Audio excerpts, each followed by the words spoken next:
Je vais faire un tap, s'il te plaît. Avec les mains, avec la bouche.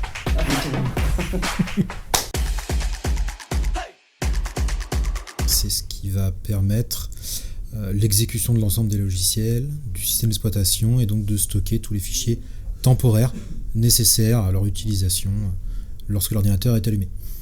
Une fois que l'ordinateur est éteint, toutes les données qui sont dedans disparaissent. C'est une mémoire volatile.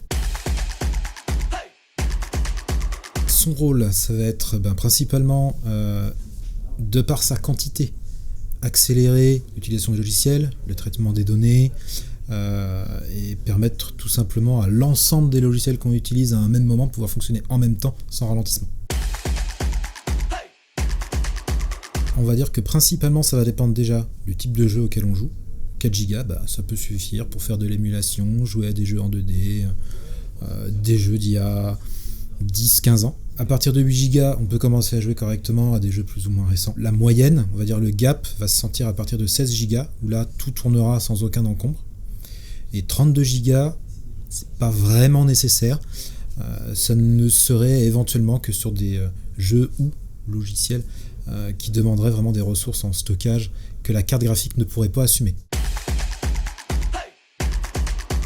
La RAM, c'est un peu comme le pétrole, c'est-à-dire qu'un petit incident, un petit incendie quelque part et d'un seul coup le prix flambe.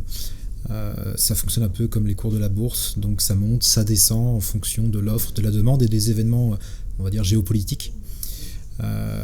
L'autre particularité de ce marché, c'est que la RAM, sa base, c'est ce qu'on appelle l'ANAND, donc un chipset qui est utilisé non pas seulement dans la RAM, mais dans énormément d'autres marchés comme l'automobile, les machines à laver, l'électroménager, le téléphone, ce qui rend en fait ce marché particulièrement tendu en quasi-permanence.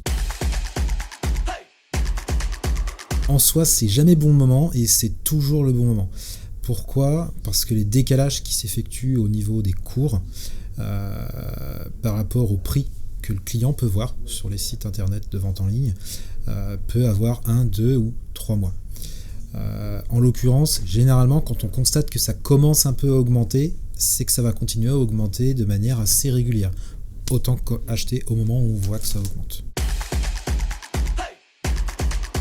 Tout simplement, choisir la capacité dont on a réellement besoin, la fréquence qui est adaptée à la machine que l'on a, et dans la mesure du possible, les timings les plus faibles par rapport à cette fréquence. À l'heure actuelle, le modèle qui remplit entre guillemets toutes les cases en dehors du design, ce sont les G-Skill Royal Elite, voilà, avec des rapports fréquence-timing qui sont les plus agressifs, parmi les plus agressifs du marché.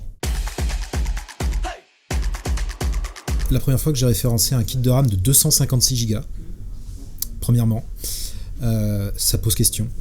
Ensuite, la première fois que j'ai référencé un kit de mémoire à quasiment 6 GHz de fréquence, on se pose des questions également. Et des fréquences relativement élevées, mais avec des timings complètement barrés, type du 3200 en case 12. Ça existe, c'est rare, ça n'a pas duré longtemps, mais c'est assez fou.